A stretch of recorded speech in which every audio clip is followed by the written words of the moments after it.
বন্ধ। কেউ কি খোঁজ রেখেছে? আমরা বৈষম্য শিকার। আজকে 14টা বছর আমাদের সার্কুলার নেই। কাদের জন্য আমাদের সার্কুলার নেই? কারা আমাদের সার্কুলার বন্ধ করে রেখেছে? এটা আমরা সবাই জানি। আমরা এই বৈষম্য শিকার হয়ে আমার মতো হাজার হাজার কালিজ মারিয়া বেকার হয়ে আছে। আমি চাই না আমার মতো আর কোন কালিজ মারিয়া বেকার থাকুক, আর কারোর সার্টিফিকেট ইনভ্যালিড হোক। আমি চাই যে আমার ভাই বোন যারা আছে এবং যারা এখন স্টুডেন্ট আছে তারা উচ্চ শিক্ষায় শিক্ষিত হোক এবং সরকারি চাকরি পাক। আমাদের যে পদটা একটা প্রতিষ্ঠিত পদ, এই প্রতিষ্ঠিত পদে কেন সার্কুলার হয় না? প্রথম কথা, এরা কেন আমাদের সার্কুলার আটকে রাখে?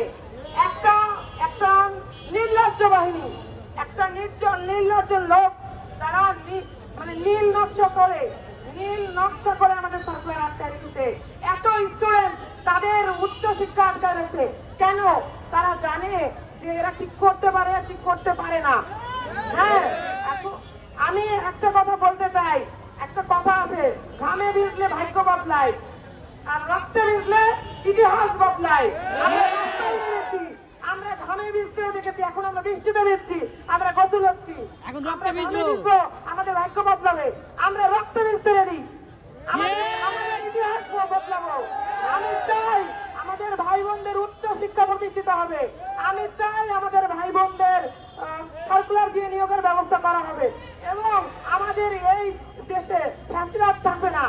আমাদের এই বৈষম্য বিরোধী ছাত্ররা যেরকম আমাদের স্বাধীন করেছে, আমি চাই এই ডিপ্লোমা শিক্ষার্থীরা ডিমেরা সে স্বাধীন হোক। এরা কেন বৈষম্যের শিকার হবে? প্রত্যেকটা স্টুডেন্ট ভাই বোন এবং কর্মজীবী ভাই বোনদের আহ্বান জানাচ্ছি, আপনারা যারা আন্দোলনরত অবস্থায় আছে তারা এদের সাথে থাকুন, এদেরকে আন্দোলন এগিয়ে নিতে সাহায্য করুন এবং আমাদের যারা প্রতিপক্ষ আছেন তাদেরকে বলতে চাই, আমরা আপনাদের প্রতিপক্ষ নাই, আপনাদের ইউনিয়ন লেভেলের সেবা দিই। আমরা আমাদের সহযোগী। আমাদেরকে আপনারা শত্রু ভাববেন না। কেন আপনারা আমাদেরকে সহযোগী ভাবতে পারেন না? আমরা তো বলে নাই যে আমরা গ্রাজুয়েট, আমরা বলেছি আমরা ডিপ্লোমা হোল্ডার। আমাদের যথাযোগ্য সম্মান দিয়ে আপনারা সাথে করে কাজ করুন। আমরা চাই আমরা এক টেবিলে বসে মিটিং এর মাধ্যমে সমাধান করবো।